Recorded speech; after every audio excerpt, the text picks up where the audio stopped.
So last night I was playing with some of my friends, and at one point, uh, one of them said, "Hey, let's play Call of Duty Warzone. Do you all have that?" And unfortunately, I never played it. I've played a lot of your other battle royale games from PUBG to Fortnite, but I had not played Call of Duty's Warzone.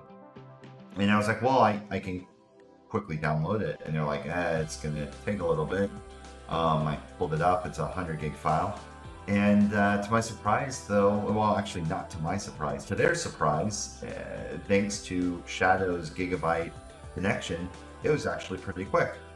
I then woke up in the morning and I was like, you know what? I'm going to put this on our PlayStation so I can play with my boys. And holy cow, Shadow's amazing. It took me over 3 hours to get it installed on just one system, and I then went to get on installed on the other system. I put up a proxy so we could use the PC. For those that don't know, PlayStation just really does not have a good ability to download games. But I thought it would be really interesting to show really the speed and power of the Shadow when it comes to downloading games. One of the limitations of Shadow is there's not a lot of hard drive space, so you're going to have a lot of instances where you're re-downloading games. And I've shared in a different video how I've tried out Stadia, and Stadia actually worked really well in here, which will save you on some of the downloads. But when it comes to downloading, I just want to show how quickly this is. Granted, it took me close to 3 hours to do it on the PlayStation, and I might make another video just showing that. But this is really the neat aspect of cloud gaming. Now, my internet speed where I live, I am at roughly 100 megabits per second. But right now, with everybody home, it's fluctuating from I get 30 to 100. I don't have any issues on Shadow though, with the exception of one night when I was playing Rocket League, just a little bit of a hiccup.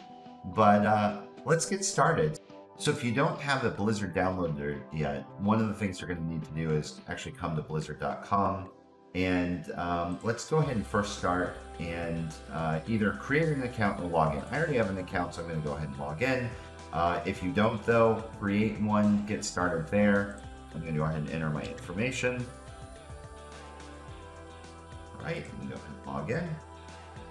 All right, now that I'm there, I'm going to come up here to Games, and I want to download the Battle.net app. So I'm going to click on that, and I'm going to click on Download for Windows, and let that download. All right, let's go ahead and open it up. I'm still not used to just one click. I always double click half the time. All right, and I have enough to do that. I'm going to go ahead and launch. And now at this point, it is installing the installer, so or the launcher. Similar to all your other systems, you have to have a launcher. But we'll go ahead and install here, and I'll go ahead and speed up the video.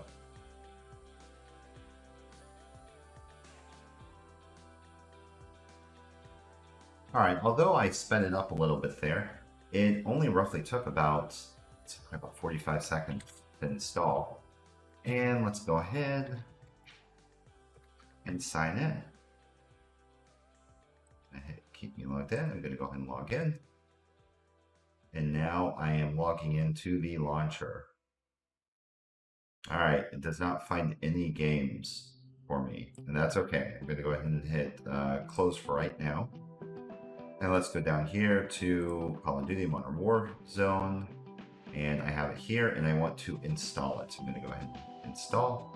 All of this is good. I have enough space. There's one thing I did have to delete some games to get this to install. Really hoping something like this comes to Stadia, because my goodness, this is a huge install. All right, let's go ahead and start the timer. So we are downloading 100 gigs. And I've got the clock here, and I'm just going to let this roll for a little bit, and I will come back once it's done, and we'll look at how long it took.